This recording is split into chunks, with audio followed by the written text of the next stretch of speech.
Saudara, saya akan membahas mengenai nasib-nasib daripada pengajar-pengajar sesat atau pengajar-pengajar palsu. Dan saya sering ditanya, apakah mereka yang mempunyai ajaran yang sesat, apakah diselamatkan oleh Tuhan atau tidak? Dan dalam khotbah saya hari ini saya akan menjawab itu berdasarkan apa yang dikatakan oleh Alkitab. Nah, saudara, di dalam pembacaan kita tadi jelas dikatakan di sana, kalau kita melihat Matius pasal 7 ayatnya yang ke 23 dikatakan di sana, pada waktu itulah aku akan berterus terang kepada mereka dan berkata, aku tidak pernah mengenal kamu. Enyahlah daripadaku kamu sekalian pembuat kejahatan. Ini adalah perkataan Tuhan Yesus terhadap nabi-nabi palsu. Nah, nabi-nabi palsu ini mereka dikatakan mereka bernubuat demi nama Tuhan, Tuhan Yesus. Mereka juga mengusir setan demi nama Tuhan Yesus. Dan mereka mengadakan banyak mujizat juga dengan nama Tuhan Yesus, ya. Tetapi Tuhan Yesus berkata, aku tidak mengenal kamu. Jadi tidak setiap orang yang menggunakan nama Tuhan Yesus itu pasti pendeta benar, pasti nabi benar, pasti orang Kristen yang sejati. Ada banyak orang menggunakan nama Yesus, tetapi mereka itu adalah nabi-nabi palsu. Dan nabi-nabi palsu tidak akan diselamatkan oleh Tuhan, tetapi justru dibinasakan. Ya, jadi saudara-saudara, yang pertama-tama, kalau saudara memperhatikan di situ di ayatnya yang ke 16, ya, mungkin saya baca dari ayat yang ke-15. Waspadalah terhadap nabi-nabi palsu yang datang kepadamu dengan menyamar seperti domba, tetapi sesungguhnya mereka adalah serigala yang buas. Jadi menyamar seperti domba, tapi isinya adalah serigala yang buas. Ya, lalu ayat 16, dari buahnya lah kamu akan mengenal mereka. Dapatkah orang memetik buah anggur dari semak duri atau buah ara dari rumput duri? Nah, istilah buah ini sering disalahpahami orang. Yang mereka katakan buah itu adalah bagaimana hidup kita, ya, saudara. Jadi selalu buah itu diasosiasikan dengan kehidupan kita. Ya, kalau kamu hidupnya baik, itu buahnya beres. Tetapi ini tidak menjawab, ya, sebetulnya pertanyaan substansial mengenai mereka yang tidak percaya Tuhan. Secara umum ada yang berbuat baik, secara umum, ya, mereka tidak mencuri, mereka tidak berzina, mereka tidak melakukan kejahatan-kejahatan pada umumnya, ya, mereka tidak korupsi. Ada banyak orang Kristen yang berlaku seperti itu. Tetapi apakah itu berarti bahwa mereka itu adalah anak-anak Allah dan mereka diselamatkan? Tidak, karena keselamatan hanya melalui iman kepada Tuhan Yesus Kristus. Jadi buah itu bukan hanya masalah perbuatan, itu masuk, tetapi bukan hanya itu. Ada lagi yang lain menafsirkan buah itu buah-buah pelayanan, ya. Ini lebih konyol lagi. Ya, kalau masalah buah-buah pelayanan, saudara, artinya berapa banyak jiwa yang engkau bawa kepada Tuhan. Nah, itulah yang dianggap buah. Ini lebih konyol karena Nabi Yeremia tidak membawa satu jiwa pun. Justru dia dimasukkan ke dalam sumur. Banyak nabi itu ditolak dan dibunuh, saudara. Ya. Jadi, saudara, buah pelayanan, buah penginjilan. Justru nabi-nabi palsu itu pengikutnya lebih banyak biasanya. Karena yang palsu-palsu itu pasti banyak komprominya, pengajarannya kompromi, segala sesuatu kompromi, dan mereka sangat-sangat menyenangkan telinga manusia sehingga orang telinganya sudah dipuaskan dengan hal-hal yang bukan firman Allah, lalu mereka setia kepada nabi palsu, saudara. Dan Tuhan Yesus sendiri berkata apa? Jalan yang lebar itu banyak orang melewatinya, tapi jalan yang sempit sedikit orang mendapatinya. Ini prinsip penting. Jadi kalau buah itu karena banyak jemaatnya, pelayanannya besar. Itu bukan buah itu. Bukan itu buah maksudnya. Ya, jadi saudara bukan sekadar berbuat baik. Itu bukan itu. Bukan sekadar karena banyak menginjili atau banyak jemaatnya, tidak. Nabi palsu banyak juga jemaatnya. Kalau masalah berbuat baik saja, orang bukan Kristen pun banyak yang ketat, mereka setia dengan keluarga, tidak berzina, tidak korupsi, tidak menipu, itu banyak itu. Jadi kalau buah yang dimaksud hanya itu pasti saudara, banyak orang gak usah percaya Tuhan Yesus, masuk surga. Yang penting berbuat baik kan? Nggak usah percaya Yesus. Yang penting berbuat baik bisa masuk surga kan? Berbuat baik secara umum begitu. Tetapi bukan itu maksudnya saudara. Jadi apa maksudnya buah di sini? Buah di sini itu kompleks. Buah itu seluruh kehidupan kita. Mulai dari pikiranmu, apa yang kau percaya. Kalau kau tidak percaya Tuhan, maka engkau tidak selamat. Dan buahnya pun pasti jelek. Hanya mereka yang beriman kepada Yesus yang sejati, Yesus yang diajarkan Alkitab, yang bisa atau boleh diselamatkan oleh Tuhan Yesus. Jadi buah pertama-tama itu apa? Iman yang sejati. Paham ya? Jangan mau ditipu ya oleh orang-orang yang mengatakan buah itu apa? Kamu pelayanannya berapa banyak? Kamu berbuat baik atau tidak? Justru mereka yang bilang berbuat baik, omong kosong saudara. Ada itu saudara, pendeta ngomong hidup suci, hidup taat, hidup suci, hidup taat. Tapi diri sendiri tidak beres itu. Ya, adalah saya banyak orang kirim-kirim ya macam-macam informasi lah. Ya, oh ini loh Pak, pendeta itu begini Pak, ini begini Pak, sampai penuh foto-foto di HP saya itu. Informasi dari A1, tahu A1 ya? Tahu A1 ya? Ya kalau A1 misalnya Pak MYM itu bagaimana? A1 bagaimana? Ya tanya saudara Michael ini, ya A1 ini. Ya maksudnya. Atau tanya jemaat langsung di sini, A1 namanya. Paham ya? Nah ini informasi A1 saudara. Jadi berbuat baik, taat. Tapi diri sendiri tidak taat. Ini kebohongan luar biasa saudara. Tapi buah bukan sekedar itu. Pertama-tama dan terutama imanmu beres atau tidak. Iman kepada Yesus yang sejati. Yesus yang sejati itu apa? Yang adalah Allah sepenuhnya dan manusia sepenuhnya. Itu pertama. Kedua, iman yang sejati juga akan diikuti oleh pengetahuan yang benar akan firman Allah. Paham ya? Pengetahuan yang benar akan firman Allah. Kalau Anda tidak memahami firman Allah dengan benar, bagaimana bisa melakukan itu dalam kehidupan sehari-hari? Bagaimana firman itu bisa berbuah? Orang nggak ngerti firman, bisa melakukan firman enggak? Orang kalau tidak tahu teori atau rumus matematika tertentu, dia bisa mengerjakan persoalan-persoalan enggak? Matematika apa enggak? Enggak bisa, dia mesti tahu rumusnya, tahu teorinya. Jadi kalau saudara-saudara tidak memahami pengajaran firman Tuhan dengan benar, tidak memiliki pengetahuan firman dengan benar, tidak mungkin bisa melakukan firman. Maka di step kedua, buah itu apa? Pengenalan yang benar, pemahaman yang benar, pengetahuan yang benar akan Allah, akan firman-Nya, akan kehendaknya, kehendak Bapa, kehendak Allah. Lalu kemudian nanti dari pengetahuan berbuah kepada kehidupan praktis. Itu bicara moral, kehidupan praktis. Tetapi tidak stop sampai di sana. Karena kehendak Allah bukan hanya kita beriman, bukan hanya kita memahami Dia dengan benar, dan bukan hanya bahwa pengetahuan firman kita itu berbuah dalam kehidupan praktis kita, tetapi juga ada perintah untuk melayani. Ada perintah untuk memuliakan Allah di seluruh bidang kehidupan kita. Ada perintah untuk memberitakan Injil. Ada perintah untuk menjadi garam dan terang di dunia ini, saudara. Jadi kompleks. Jadi buah itu kompleks. Jangan mau ditipu oleh pendeta-pendeta yang penting buahnya. Yang dia maksud buahnya itu hidup baik. Padahal orang yang teriak-teriak hidup baik itu diri sendiri juga tidak beres, saudara.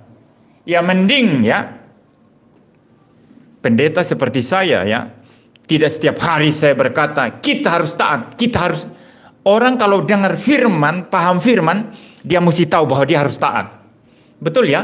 Tidak usah dipaksa-paksa saudara. Anda memahami firman untuk hidup suci, harus hidup suci. Ya. Jadi saudara, buah itu kompleks. Ya. Jangan mau ditipu lagi kalau bilang buah itu berapa banyak jiwa yang kau bawa. Ini paling omong kosong ini. Karena kalau itu maksudnya, maka Yeremia itu tidak berbuah sama sekali. Tapi ini nabi besar yang tulis kitab suci. Kitab Yeremia, betul ya? Ya. Bagaimana dengan Yunus?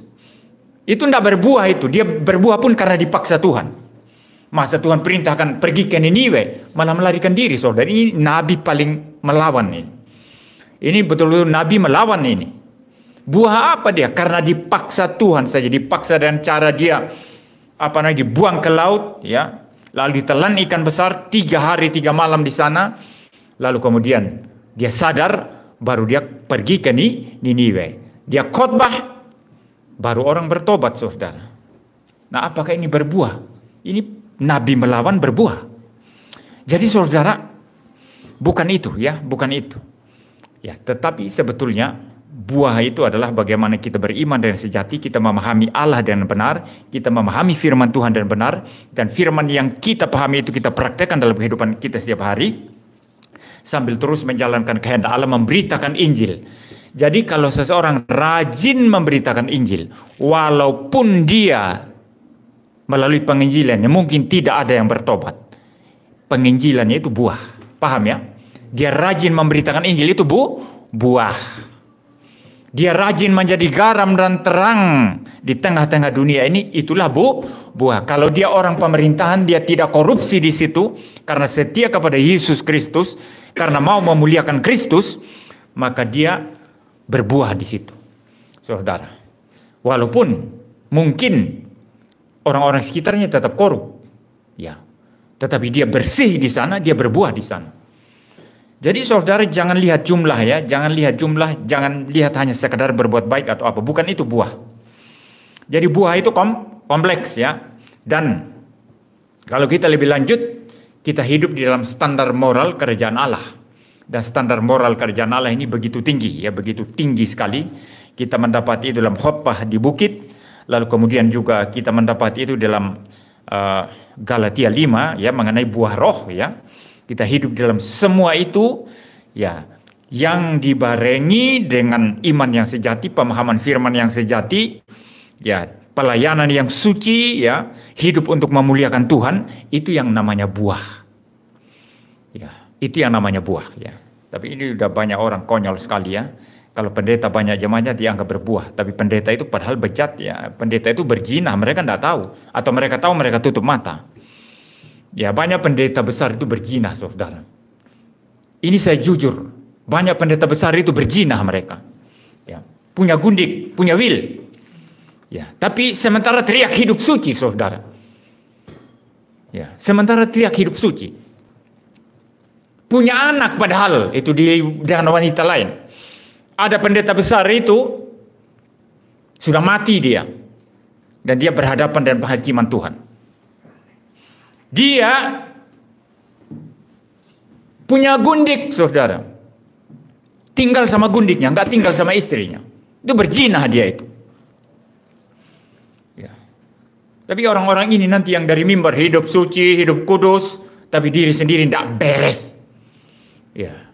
Dan orang-orang ini, saudara, orang-orang yang memperalat gereja, memperalat firman Tuhan untuk memperkaya diri. Entah memperkaya diri atau mencari kemuliaan diri dan lain sebagainya. Jadi jemaat mereka besar sekali. Tapi apakah karena jemaatnya besar itu buah? Itu bukan buah, itu justru mendatangkan cilaka besar atas mereka. Karena Alkitab berkata, jangan ada di antara kamu yang gampang mau menjadi guru. Karena penghakiman untuk guru itu lebih berat, saudara. Ya. Jadi mereka menyesatkan banyak orang, penghakiman untuk mereka jauh lebih berat daripada orang yang mengajar sedikit orang yang mendengarkannya. Ya, guru-guru palsu yang paling banyak pengikut itulah yang paling banyak dihakimi Tuhan nanti. Ya, jadi sudah jelas masalah buah ya, saudara, itu kompleks. Buah itu semua, seluruhnya, imannya, pemahamannya akan Allah ya, pemahamannya akan Kristus, doktrinnya, Lalu dari doktrin nanti kepada kehidupan moral, kehidupan praktis. Dan itu setelah itu tidak selesai di sana, dia bagaimana menginjili, bagaimana memuliakan Tuhan, bagaimana melayani Tuhan, dan bagaimana menjadi garam dan terang di seluruh bidang kehidupan ini. Itu buah, sesungguhnya buah itu. Walaupun nanti mungkin nggak ada orang yang percaya melalui hidup dia, melalui pemberitaan Injil yang dia lakukan, bahkan mungkin orang mengejek, itu tidak masalah, bukan itu. Ya, jelas ya. Nah, baik, sekarang saya akan masuk ke dalam ayat yang ke-21. Ini yang sering orang bingung, ya. Jadi orang-orang ini ketika membaca ayat yang ke-21 menganggap bahwa yang penting tindakan, yang penting kelakuan, tapi doktrin tidak penting, iman yang beres tidak penting begitu. Itu mah hanya teori begitu ya. Tetapi ini satu kesalahan besar. Saya membaca sekarang ayatnya yang ke-21. Bukan setiap orang yang berseru kepadaku Tuhan, Tuhan akan masuk ke dalam kerajaan surga, melainkan dia yang melakukan kehendak Bapakku yang di surga. Ini lihat, ini dikatakan di sini melakukan kehendak Bapa. Berarti kelakuan di sini yang penting. Pak Pendeta, ndak usah bahas firman, ndak usah bahas teologi, ndak usah bahas doktrin, ndak usah bahas tentang Dwi Natur Kristus lah, Tritunggal lah. Yang penting kelakuan katanya di sini. Ini penipuan, saudara. Melakukan kehendak Bapa itu apa sih? Apa maksudnya hanya kelakuan? Ini melakukan kehendak Bapa hanya maksudnya kelakuan kita? Bukan, saudara. Kehendak Bapa itu kompleks dalam Alkitab. Saudara membaca kitab Kejadian apa? Beranak cucu dan bertambah banyak. Itu kehendak Bapa, saudara. Tapi ada orang Kristen tidak mau menikah ya, padahal dia punya potensi untuk menikah misalnya. Ya kalau dipanggil untuk selibat, Anda yakin dipanggil untuk selibat, ya harus selibat. Ya, karena tidak semua orang dipanggil untuk menikah ya. Ada juga, tapi itu minor ya. Segelintir kecil orang dipanggil untuk tidak menikah. Ya, tapi kalau itu dijadikan aturan sebagaimana dalam gereja Katolik Roma, ini saya kira tidak alkitabiah. Tapi hidup selibat itu karena panggilan pribadi Tuhan atas seseorang. Ya. Nah, saudara-saudara, beranak cucu dan bertambah banyak. Banyak orang Kristen karena mungkin dipengaruhi dunia tambah banyak, tambah penuh dunia ini, maka cukup satu anak saja. Itu untuk mengurangi jumlah penduduk. Tuhan tidak pernah mengatakan kurangi jumlah penduduk, tapi itu bijaksana kita, bijaksana pemerintah untuk mengatur itu. Tapi tidak ada di Alkitab kurangi jumlah penduduk, ada tidak? Tuhan berkata beranak cucu bertambah apa? Banyak, penuhi bumi. Tapi orang Kristen tertentu cukup satu anak atau dua anak saja. Padahal dia mampu membiayai, dia mampu untuk semuanya. Lebih celaka lagi ada orang tidak pingin punya anak, hanya mau senang-senang saja. Hanya mau main seks, senang-senang saja. Ini dosa, saudara. Nah, ini satu contoh kecil. Ini juga kehendak Bapa. Tidak berarti banyak anak, banyak rezeki lalu tutup mata. Bukan itu. Itu bukan prinsip Kristen ya. Banyak anak, banyak rezeki dalam pengertian tutup mata begitu. Bukan itu. Tapi banyak anak, Anda harus tanggung jawab. Anda harus memelihara mereka. Kalau Anda mampu, ya banyak anak. Kalau tidak mampu, ya anaknya harus kurangi. Itu bijaksana namanya. Ya, ada banyak orang yang berkata ya, kalau Anda tidak memberitakan Injil ya, cetak anak yang banyak. Ya. Biar jemaat tetap ada di gereja kan? Ya. Nah, orang yang malas memberitakan Injil harus punya anak banyak. Jangan Anda malas memberitakan Injil, punya anak pun tidak mau. Oh, ini celaka besar ya, saudara ya. Ya, jadi saudara, itu salah satu hal kecil ya, kehendak Allah. Kehendak Allah juga memerintahkan kita apa? Kehendak Bapa memerintahkan Injil. Kehendak Bapa juga memerintahkan kita apa? Memuliakan anaknya, memuliakan Kristus. Itu kehendak Allah itu. Kehendak Bapa juga memerintahkan kita apa? Supaya mempunyai pengenalan yang benar akan Dia. Itu berarti apa? Bahwa kita harus belajar firman Tuhan. Kita harus belajar doktrin yang benar.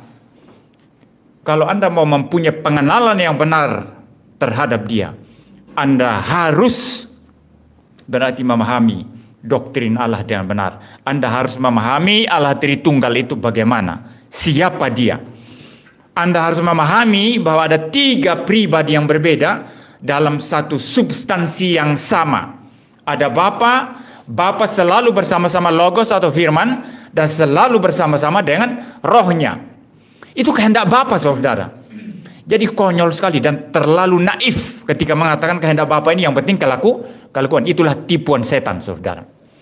Saudara coba teliti dari Kejadian sampai Wahyu. Kehendak Bapa itu begitu kompleks, begitu banyak. Bahkan ada yang rumit, berat, tetapi kita tetap harus lakukan. Jadi saudara, kehendak Bapa itu terlalu kompleks sehingga kita tidak bisa menerjemahkan ini sebagai kelakuan. Yang penting kelakuan. Kelakuan beres, tapi iman tidak beres, Anda tidak mungkin masuk surga. Kelakuan beres, tapi ajarannya sesat, Anda adalah nabi palsu yang kemudian mengajar palsu, dan pada akhirnya nanti Tuhan Yesus berkata, enyah dari hadapanku karena aku tidak mengenal kamu sekalian pembuat kejahatan. Jadi itu ya penjelasan saya mengenai kehendak, melakukan kehendak Bapa di sini, ya. Supaya kita terhindar dari tafsiran-tafsiran yang ngawur, yang naif, yang kemudian mereduksi ini hanya menjadi kelakuan saja. Ya, kelakuan termasuk, moral yang suci termasuk, tapi itu hanya salah satu aspek. Hanya salah satu aspek. Ya. Ya, baik, saya lanjut sekarang, saudara. Nah, pertanyaan penting yang harus dijawab sekarang, saudara, apakah nabi-nabi palsu itu selamat atau tidak? Diselamatkan oleh Tuhan atau tidak? Ini jawaban yang sangat mudah. Kalau dalam bagian ini sangat clear untuk kita memahami dan langsung bisa menjawab. Tapi kalau pertanyaannya, apakah pengikut atau jemaat nabi-nabi palsu itu diselamatkan oleh Tuhan atau tidak? Ini membutuhkan jawaban yang lebih kompleks. Nah, saya mau menjelaskan sekarang. Ya, kalau nabi-nabi palsu, jelas nasib akhir mereka itu sangat-sangat clear di situ. Ya, di ayat 23 ini Tuhan Yesus yang berkata, pada waktu itulah aku akan berterus terang kepada mereka, yaitu nabi-nabi palsu, dan berkata, aku tidak pernah mengenal kamu, enyahlah daripadaku kamu sekalian pembuat kejahatan. Apa maksudnya ini Tuhan Yesus berkata, aku tidak pernah mengenal kamu? Apa Yesus tidak maha tahu jadi tidak kenal mereka? Bukan itu. Yesus kenal setiap orang, orang percaya maupun orang tidak percaya. Yesus kenal setan itu sampai sedetail mungkin, sesempurna mungkin, karena dia adalah Allah. Yesus tahu segala sesuatu. Yesus adalah maha tahu. Yesus juga adalah maha hadir, saudara. Saudara, ketika Yesus melayani di dunia ini, pikiran-pikiran orang-orang Yahudi yang sedang memikirkan sesuatu untuk menjerat dia atau mempersalahkan dia, Yesus tahu apa enggak? Tahu, karena Yesus, sering Anda membaca dalam kitab Injil, dikatakan karena Yesus tahu apa yang mereka pikirkan. Karena Yesus tahu apa yang ada dalam hati mereka. Kenapa bisa demikian? Yesus maha tahu, saudara. Kadang-kadang ketika dia datang berinkarnasi, ketika dia menyelubungi kealahannya dengan natur manusianya. Tetapi bukan kadang-kadang, sering juga kita melihat dia menyatakan kealahannya atau keilahiannya. Dia mengampuni dosa. Dia pernah berkata, di mana 2 atau 3 orang berkumpul dalam namaku, di situ aku ada. Berarti Yesus maha hadir dong. Ya. Di mana 2 atau 3 orang? Di mana saja ya, entah di Israel, di Amerika, di Cina, di Indonesia, di mana saja. Siapa yang berkumpul dalam namanya, di situ aku ada, katanya. Bahkan melampaui itu, saudara. Ini sebetulnya kehadiran Yesus, itulah kehadiran khusus ya. Kalau kita berkumpul berbicara nama Tuhan, berbicara firman Tuhan, membicarakan Injil ya, bersekutu di dalam Tuhan, itu kehadiran yang khusus. Tetapi melampaui itu, sebagai Allah, Yesus itu hadir di mana-mana, tidak bisa dibatasi oleh ruang, bahkan melampaui ruang. Ini kehadirannya yang khusus. Yang dimaksud di sana ketika dia berkata, di mana 2 atau 3 orang berkumpul dalam namaku, di situ aku ada. Kehadirannya yang khusus. Tapi kehadirannya yang umum karena dia Allah Maha Hadir. Dia ada di mana-mana. Ada yang bilang Yesus tidak mungkin ada di tempat pelacuran. Kalau Yesus tidak ada di sana, tidak hadir di sana, berarti dia tidak Maha Hadir, ya. Betul ya? Yang tidak Maha Hadir. Lalu bagaimana tahu dosa pelacur di sana? Lalu dia menghakimi nanti. Konyol, banyak teologi yang kacau, saudara. Banyak teologi yang kacau. Kalau Yesus tidak ada di tempat pelacuran, tidak hadir di situ. Kalau Allah tidak hadir di tempat pelacuran. Lalu yang tahu dosa-dosa pelacur untuk dihakimi nanti siapa? Yang tahu dosa-dosa mereka.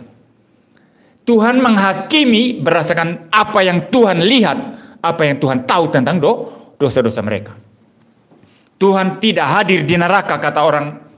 Saya anggap ini naif sekali dan bodoh sekali, ya. Tidak ada di neraka. Memangnya Tuhan Yesus bisa dibakar neraka? Saya mau tanya, memangnya Tuhan itu bisa dipersulit atau dibikin sengsara di neraka? Tuhan yang ciptakan neraka, Tuhan melampaui neraka, saudara. Neraka tidak bisa bakar Tuhan. Neraka tidak bisa mempersulit Tuhan, menyengsarakan Tuhan. Tuhan hadir di sana untuk menyatakan murkanya kepada orang-orang berdosa. Sama di dunia ini, saudara. Jangan Anda bilang, ya, di penjara itu tidak ada pemerintah. Ini ilustrasi terbatas loh, ya. Kalau di penjara tidak ada pemerintah, berarti hanya orang-orang narapidana di sana. Mereka tiap hari bergelut, berkelahi di sana, bakar penjara, orang tidak tahu. Tapi ada orang pemerintah di penjara, ada kepala penjara, ada sipir penjara, betul ya? Betul ya? Pemerintah hadir di situ karena penjara milik pemerintah. Neraka milik siapa? Milik Yesus, betul. Jangan takut, ya, jangan ragu mengatakan milik Yesus. Jangan ikut orang-orang seperti pendeta Erasmus itu yang mengatakan Yesus manusia yang diangkat jadi Tuhan atau jadi Allah. Yesus Allah Maha Hadir, saudara. Jadi neraka siapa yang cipta? Jawab Yesus, ya. Jangan ragu, saudara. Siapa yang menopang neraka sehingga tetap eksis untuk menghukum setan dan malaikat-malaikat yang jatuh dan untuk menghukum orang-orang durhaka? Yesus. Siapa yang murka kepada orang-orang dalam neraka nanti? Siapa? Yesus. Karena Allah Bapa mengeksekusi melaksanakan segala sesuatu melalui Yesus, hanya melalui firman-Nya saja. Jadi yang murka Yesus, yang mencipta Yesus, yang memerintah selama-lamanya nanti yang kita lihat dalam natur manusianya ketika dia datang kali yang kedua adalah Yesus. Jangan pernah sedikit pun merendahkan Tuhan Yesus. Dia adalah Tuhan sejati, Allah sejati, saudara. Allah Bapa hanya bekerja melalui Tuhan Yesus.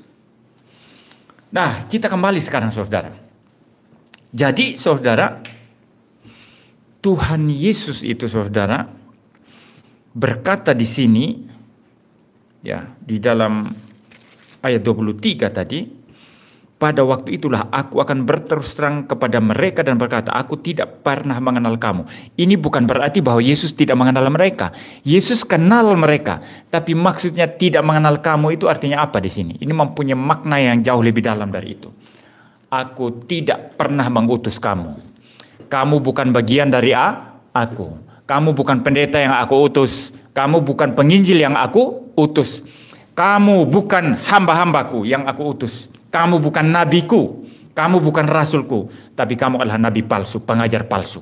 Itu sebabnya Yesus berkata kepada mereka, enyahlah daripadaku kamu sekalian pembuat kejahatan.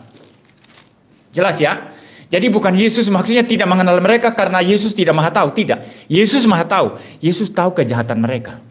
Loh, Yesus tahu loh kalau pendeta-pendeta sekarang ini hatinya sebetulnya ingin mengeruk uang jemaat, kumpulin banyak orang, ya. Berani sewa mall yang besar, berani sewa gedung yang besar, lalu kemudian mulai khotbah, tapi bukan khotbah firman Tuhan, kata-kata motivasi yang sebetulnya sama sekali tidak membangun iman, yang tidak ada hubungan dengan firman Tuhan, dicampur dengan dongeng-dongeng, mimpi-mimpi dia, penglihatan dia tentang sorga, lihat Tuhan Yesus langsung, bisa bernubuat, lalu kemudian ujung-ujungnya uang, duit. Nabi-nabi palsu ini memang perut mereka. Perut itu bukan hanya makan, saudara. Nabi palsu itu kalau hanya kasih makan, ya itu bukan itu. yang dimaksud untuk perut mereka, mereka ini hanya pikirkan perut mereka, itu maksudnya saudara, itu ada dalam suratnya Petrus ya, itu maksudnya bahwa nabi-nabi palsu ini mementingkan diri, memperkaya diri, cari kemuliaan bagi diri sendiri. Tetapi mereka tidak mengkhotbahkan firman Tuhan. Saya dengar saudara baca di berita, juga lihat di postingan-postingan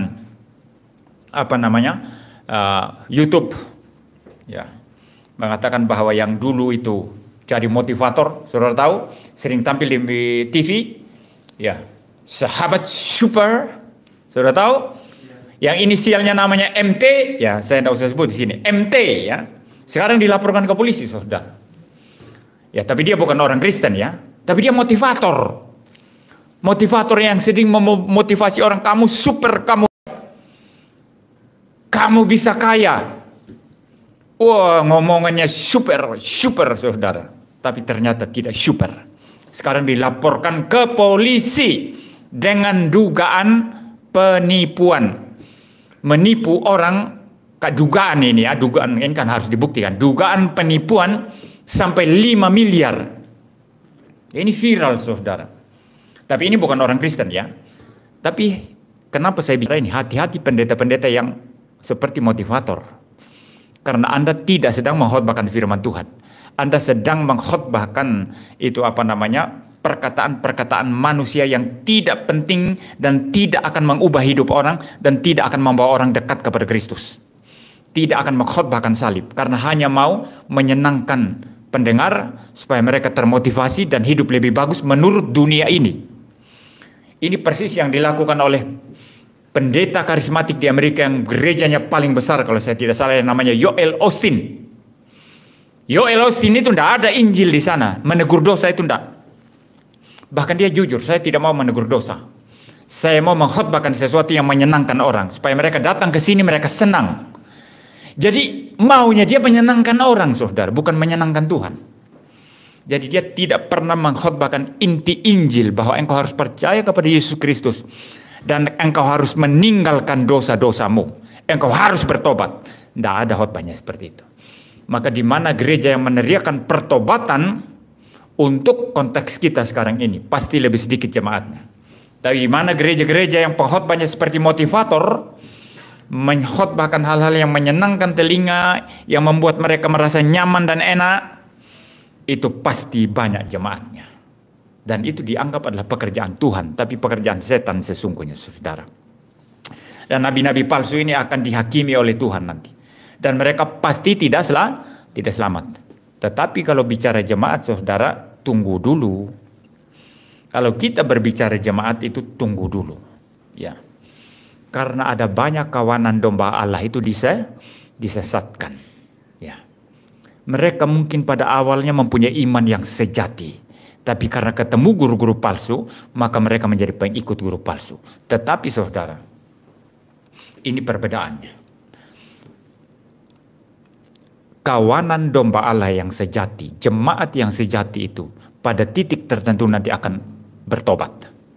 Dan saya sudah membuktikan itu. Banyak sekali komentar-komentar entah di Facebook saya atau di terutama kolom komentar YouTube saya yang mengatakan, Pak Pendeta, dulu saya mengikuti teologi yang salah ini, ajaran si pendeta Anu yang salah ini. Setelah saya mendengar khotbah-khotbah Bapak dan juga pendeta-pendeta lain yang khotbah-khotbahnya beres, saya bertobat Pak.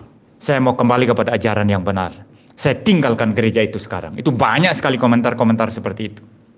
Ini ciri anak Tuhan yang sejati. Untuk sementara waktu mereka bisa disesatkan. Itu sebabnya Alkitab sangat-sangat memperingatkan. Petrus berkata apa? Hati-hati ya, berjaga-jagalah. Setan sama seperti apa? Singa yang mengaum-aum, yang mencari mangsa yang dapat ditelannya. Nah, setan ini mencari mangsa siapa? Orang Kristen, saudara. Dia tidak akan mencari mangsa orang yang memang bukan milik Kristus. Ya, paling mereka hanya dia tahan saja ya. Ya, tidak butuh usaha keras.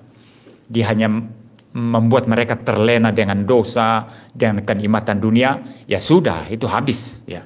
Tetapi bagi orang-orang percaya, setan itu terus mencari, berkeliling, mengaum-aum, mencari mangsa yang dapat ditelannya.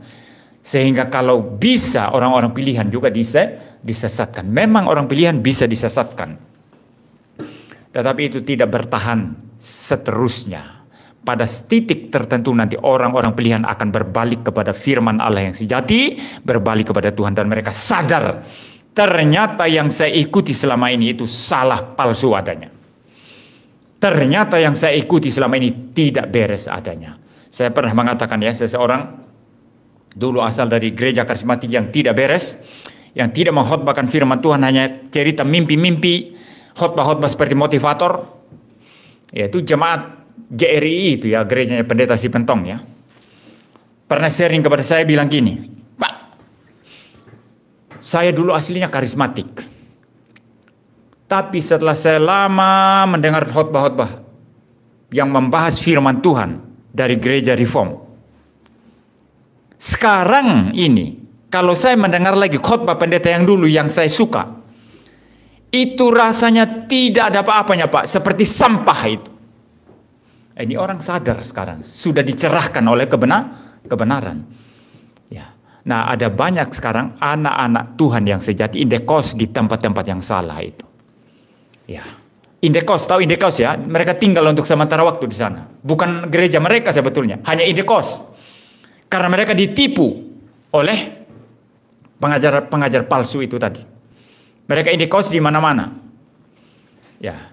Satu pendeta yang viral sekarang ini mengatakan Yesus bukan juru selamat, walaupun kemudian dia bikin semacam klarifikasi, oh saya percaya Yesus juru selamat, tapi bukan seperti yang kita maksud. Yang dia maksud Yesus juru selamat itu adalah apa? Hanya pelaksana keselamatan dari Bapa, sehingga juru selamat sesungguhnya siapa? Bapa Yahweh katanya. Ada banyak saya dengar itu orang-orang sebentar lagi mungkin akan meninggalkan pengajaran ini, saudara. Saya banyak dapat informasi, saudara. Saya dapat banyak informasi ya. Jadi saudara, anak Tuhan yang sejati tidak akan bertahan di dalam pengajaran yang tidak beres, di dalam pengajaran yang tidak benar. Anak-anak Tuhan yang sejati itu pasti akan ada saatnya Tuhan bawa mereka. Saya kasih satu contoh lagi sekarang, biar jelas ya. Ada seorang ibu jemaat GPIB ya. Saudara tahu GPIB ya, Gereja Protestan di Indonesia bagian barat. Ya. Dia jemaat GPIB, saudara. Menikah dengan suami agama lain. Ini saya tahu dengar langsung cerita dari dia ketika saya pernah melayani dia beberapa kali. Mungkin ibu itu sekarang karena sudah tua, dulu waktu saya layani mungkin sudah meninggal ya. Ya, sudah lama saya tidak ketemu. Dulu saya menikah dengan agama lain dan ikut agama suami saya katanya. Bertahun-tahun dia ikut agama suaminya. Ya. Suatu saat dia sakit. Sakit tidak sembuh-sembuh. Tidak bisa bangun, hanya di tempat tidur saja.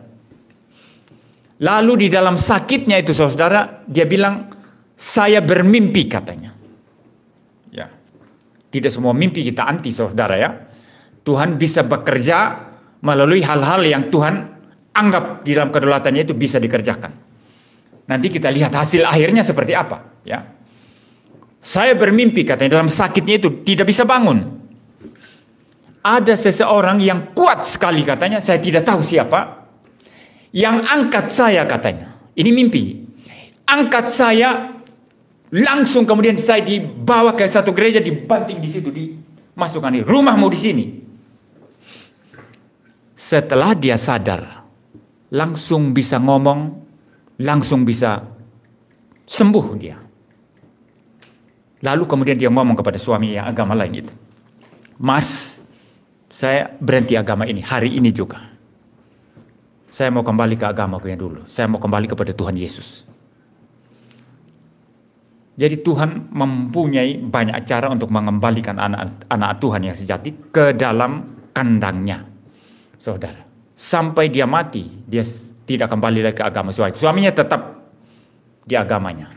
Saya tidak usah sebut agama ya, nanti daripada orang tersinggung. Ya, dia tetap dan dia mau mendengar pengajaran firman Tuhan. Dan bagi saya itu adalah salah satu cara yang Tuhan pakai untuk memaksa dia dengan cara membuat dia sakit. Ya mungkin sudah ditegur ya, sudah dia keraskan hati. Akhirnya Tuhan membuat dia menjadi sakit. Lalu kemudian Tuhan memberinya mimpi yang mengerikan, yang mengangkat dia dan paksa, lalu membuang dia ke gereja. Ya, nah kalau yang seperti ini saudara, kita tidak boleh anti, ya. Tuhan bisa mengerjakan itu saudara. Yang penting Tuhan mengembalikan anak-anaknya ke gerejanya, ke kandangnya.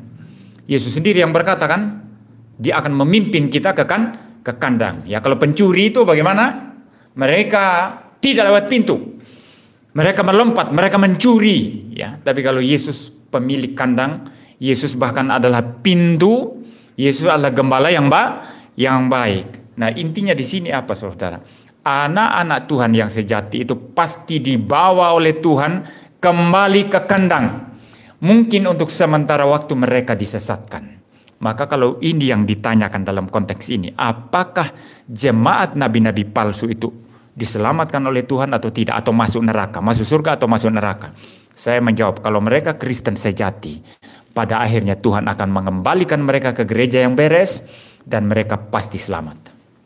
Karena mereka adalah milik Tuhan. Sekali milik Tuhan, tetap milik Tuhan. Walaupun sempat disesatkan. Nah, itu tugas penting apologetika, saudara. Bagi orang durhaka yang tidak pernah diselamatkan Tuhan, yang terus melawan Tuhan, kita tidak bisa buat apa-apa. Saya berapologetika, berdebat sebagaimana sebagaimana mungkin. Ya, maksudnya itu sekeras mungkin apapun, tidak akan mempertobatkan mereka. Mereka memang orang durhaka, yang sudah dipersiapkan neraka kekal bagi mereka. Tetapi jangan lupa, ada banyak anak-anak Tuhan yang indekos di tempat-tempat nabi palsu.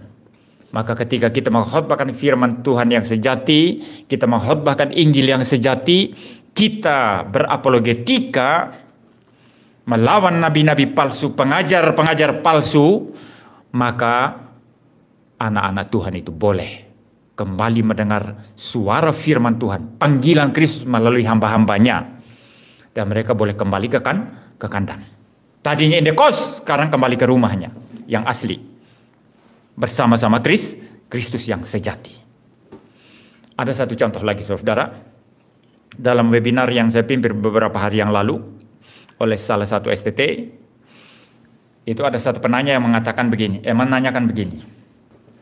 Pak, orang yang percaya Sabellianism, tahu Sabellianism, Sabellian ya, ajaran Sabellian itu yang mengatakan Bapa adalah Yesus, Yesus adalah Bapa, Bapa adalah Roh Kudus, Roh Kudus adalah Bapa. Padahal Alkitab tidak begitu mengajarkan. Bapa itu beda dengan Yesus, Yesus beda dengan Roh Kudus. Tetapi ketiga pribadi ini satu adanya ya, ilahi, satu substansi ya. Nah kalau oneness ini mengatakan Bapa adalah Yesus, Yesus adalah Bapa. Bapa adalah Roh Kudus adalah Bapa, begitu ya. Nah, ada yang bertanya begini, Pak, yang mengajarkan ajaran oneness itu masuk surga apa enggak? Orang yang percaya ajaran oneness masuk surga apa enggak? Saya bilang, untuk satu konteks tertentu pasti masuk surga. Untuk satu konteks yang lain pasti tidak masuk surga. Nah, ini saya jelaskan, saya bilang. Kalau ada jemaat-jemaat tertentu, mereka tidak pernah mendengar ajaran doktrin Tritunggal. Tidak pernah mendengar ajaran kristologi yang benar mengenai Kristus. Mereka mengikuti pengajar-pengajar oneness. Tapi mereka sungguh-sungguh percaya Yesus adalah Tuhan dan Juru Selamat. Yesus adalah pencipta. Yesus adalah penebus. Tapi karena mereka tidak pernah diajari Tritunggal, padahal iman mereka kepada Yesus sungguh-sungguh. Mereka tidak pernah mendengar pemahaman iman yang sejati. Kalau mereka betul-betul percaya Tuhan Yesus dan itu membuktikan bahwa mereka anak-anak Tuhan sejati, saya yakin pasti selamat. Kenapa saya tahu demikian? Saya pun dari dulunya orang Sabellian juga. Ya. Tahun 97 saya pertama kali menyerahkan diri menjadi hamba Tuhan. Pemikiran saya Sabellian. Yesus itu adalah Bapa, Bapa adalah Yesus. Tapi ketika saya membaca Injil Yohanes menjadi tidak nyaman di situ, menjadi bentrok. Tapi tetap keyakinan saya Bapa adalah Yesus, Yesus adalah Bapa. Ya. Kenapa membaca Injil Yohanes itu menjadi bentrok? Karena jelas sekali di sana Bapa mengutus Yesus, aku diutus oleh Bapa. Ya, tetapi karena belum diajar dengan beres mengenai Trinitas, saya pikir Bapa adalah Yesus. Saya yakin waktu itu karena saya beriman sungguh-sungguh kalau saya mati pada saat itu, sebelum saya memahami doktrin Tritunggal, saya yakin saya pasti masuk surga. Karena iman saya kepada Yesus yang betul-betul dalam Alkitab. Tetapi tanpa pengertian yang benar tentang Trinitas. Dan terbukti kemudian bahwa saya adalah anak Tuhan sejati. Kenapa? Begitu saya mendengar doktrin pengajaran Tritunggal satu kali saja. Satu kali saja itu di Yayasan Pesat, malah karismatik itu. Yayasan Pesat di Salatiga itu. Saya pernah kuliah di sana setengah tahun, 1 semester.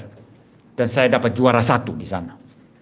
Ya, saya bilang dapat juara 1 walaupun tidak ada ranking-rankingan, tapi saya bandingkan nilai-nilai saya dan teman-teman itu ya. Saya A, ya teman-teman hanya BC begitu kan. Nah, saya masih simpan itu nilai-nilai saudara. Saya nggak omong kosong di sini, saya masih simpan nilai saya. Saya orang yang suka menyimpan kenangan-kenangan. Foto-foto semua ada. Jadi kalau tiba-tiba ada orang Pesat misalnya, tapi tidak mungkin lah ya. Karena mereka tahu saya pernah di sana. Tapi tiba-tiba orang Pesat bilang, kamu jangan bohong loh ya, kamu nggak pernah kuliah di sini. Saya simpan bukti. Bahkan nilai saya, bukan transkrip nilai, kartu hasil studinya ada. 1 semester itu. Saya masih simpan semua. Nah, saya mendengar 1 kali saja seorang dosen, dan dosen ini sudah meninggal saudara, ya orang Jawa atau orang Chinese ya mungkin Jawa Chinese ya. Dia mengajar tentang Trinitas. Dari dia saya mendengarkan istilah 3 hipostasis. Saya ingat persis dari dia pertama kali saya mendengar istilah hipostasis dengan 1 substansi katanya. Dia menggunakan buku waktu itu, beberapa buku, dan salah satunya adalah buku yang ditulis oleh teolog reform Jawa dari gereja Jawa yang namanya R. Sudarmo. Sayang R. Sudarmo ini kurang terkenal, yang lebih terkenal itu Harun Hadiwiono. Padahal Harun Hadiwiono itu doktrin Trinitasnya itu kacau itu. Walaupun dia reform tapi kacau itu. Tapi R. Sudarmo itu bersih itu. Saya rekomendasikan buku daripada R. Sudarmo. Dan beberapa buku lain yang dia pakai saudara. Setelah mendengar itu, saya langsung sadar saya salah selama ini. Saya malu sendiri saudara. Nah ini ciri khas orang Kristen sejati. Saya berani mengatakan ini, saya berani berkata saya orang Kristen sejati. Dan ini ciri khas orang Kristen sejati. Saya malu waktu itu.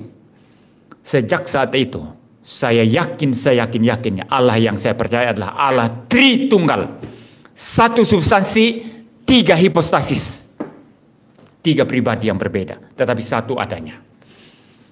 Dan Allah Bapa selalu bekerja melalui Sang Logos, Sang Firman. Dan itu semua terjadi di dalam kuasa Allah Roh Kudus pribadi ketiga. Nah, ada banyak jemaat-jemaat jemaat yang sekarang mungkin pemahamannya Sabelian karena tidak pernah mendengar ajaran Trinitas, tidak pernah mendengar ajaran yang beres, yang sejati. Maka mereka percaya Yesus adalah Bapa adalah Yesus. Seandainya mereka mati sebelum mendengar ajaran Trinitas, saya percaya mereka masuk surga. Ya, saya percaya mereka masuk surga. Paham ya, saudara? Karena mereka tidak dapat kesempatan untuk mendengarkan pengajaran yang sejati. Tetapi saudara, jikalau mereka diberi umur panjang oleh Tuhan, pada akhirnya nanti mereka akan bertobat dari pengajaran oneness. Tetapi kalau ada orang sudah diajari salah pemahaman onenessmu itu, tapi tidak bertobat, malah mengajarkan itu dan berani. Kita terus berkata, salah itu kamu bertobat, tarik ajaranmu itu. Dia tetap ngotot dalam kesesatannya. Ini hanya membuktikan dia bukan milik Kristus. Saudara tanya saya, apakah orang oneness yang demikian masuk surga? Saya yakin pasti tidak masuk surga. Kenapa? Ngototnya dalam kesalahan membuktikan dia tidak ada Roh Kudus. Engkau kalau punya Roh Kudus, saudara, ajaran salah ditegur loh. Kalau ajaran minor ya, Roh Kudus menegur kadang-kadang bisa diabaikan. Kita bisa tekan ya. Contoh yang minor sekali ya, yang minor sekali nih ya. Saya kasih contoh. Orang kebaktian pakai band besar lompat. Ya kalau dia percaya Yesus sejati, Yesus dari Allah Trinitas, Sang Firman, Sang Logos yang sudah datang mengambil natur manusia sesungguhnya yang adalah Tuhan dan Juru Selamat, ya dia tetap masuk surga. Walaupun gereja mungkin lompat pakai band besar, ya joget-joget. Paham ya? Lalu kita katakan jangan begitu memuji Tuhan, beribadah, harus tertib, harus sopan. Tapi dia bilang, "Nggak mau." Ya mungkin Roh Kudus bekerja menegur dia. Tetapi karena itu hal minor, itu gampang diabaikan. Tapi untuk hal yang substansial sekali, mengenai doktrin Trinitas dan Kristologi, bahwa Yesus sepenuhnya Allah, sepenuhnya manusia, dan di dalam kemanusiaannya dia sudah menjadi juru selamat, sudah menjadi penebus kita dan mati di atas dengan hidup taat dari lahir sampai mati, dan mati terkutuk di atas kayu salib, tetapi bangkit pada hari ketiga. Tapi dia menolak semua hal yang substansial ini. Ini membuktikan bahwa dia bukan milik Kristus dan dia pasti binasa. Ya, di gereja mula-mula ketika Praxeas dengan Tertullianus itu berpolemik, Tertullianus sangat keras sekali kepada Praxeas. Praxeas ini mengatakan Bapa adalah Yesus, Yesus adalah Bapa. Ya, itu ajaran yang membinasakan, itu ajaran oneness. Jadi lihat konteksnya ya. Kalau konteksnya dia sungguh-sungguh percaya Yesus, tapi karena tidak mendapat kesempatan pengajaran yang benar, tapi sungguh-sungguh percaya Yesus Tuhan sejati, juru selamat sejatinya, yang sudah datang menjadi manusia. Selamat dong. Ya, tetapi kalau dia sudah diberi pengajaran, tapi ngotot dalam kesalahan, ditegur berulang-ulang, ngotot dalam kesalahan, bahkan sekarang malah berani mengajarkan itu dan terbuka, sehingga menyesatkan banyak orang. Ini hanya membuktikan dia adalah bagian dari penyesatan. Dialah salah satu atau orang-orang yang ditegur oleh Tuhan Yesus di sini sebagai nabi-nabi palsu. Yaitu untuk oneness ya, Sabellian. Jadi Sabellian saya ada dua, lihat konteksnya bagaimana. Tapi kalau Unitarian yang mengatakan Yesus hanya manusia saja, lalu diangkat jadi Allah. Oh bisa ya manusia diangkat jadi Allah. Ini konyol sekali ajaran ini saudara. Nah ini yang diajarkan pendeta Erastus sekarang ini. Yesus itu manusia saja. Manusia yang diangkat jadi Tuhan. Diangkat jadi juru selamat. Kalau Anda tanyakan apakah orang yang percaya paham adopsionisme atau Unitarian semacam ini selamat, saya yakin pasti 1000% tidak selamat. Kenapa? Mereka menolak kealahan Yesus. Pengantara kita harus Allah 100%. Karena Allah lah yang mau diperdamaikan dengan kita. Kita memberontak kepada Allah. Kita tidak taat, kita berbuat dosa dan membuat Tuhan murka. Dan kita berhadapan dari keadilan Tuhan. Maka pengantara kita haruslah Allah. Yang bisa mendamaikan hati Allah. Tetapi karena kita adalah manusia, maka pengantara kita pun bukan hanya Allah saja, tapi juga harus manusia. Itu sebabnya Tuhan Yesus menjadi manusia. Maka dia mempunyai dua natur yang berbeda, manusia sepenuhnya, Allah sepenuhnya. Allah dari kekal sampai kekal, dan ketika sudah berinkarnasi, menjadi manusia. Nah, kalau orang mengatakan Yesus hanya manusia saja, yang diangkat jadi Tuhan, dia tidak akan diselamatkan oleh Tuhan. Dia di sini sedang menghina dan menghujat kemuliaan Kristus sebagai sang logos Allah yang kekal. Pada mulanya adalah firman. Firman itu bersama-sama dengan Allah, dan firman itu adalah Allah jelas di sana. Dan firman itulah yang datang ke dalam dunia. Firman itu menjadi manusia. Jelas sekali saudara. Dan dalam 1 Yohanes 1 saudara, saya akan membuka ya. 1 Yohanes 1 ya.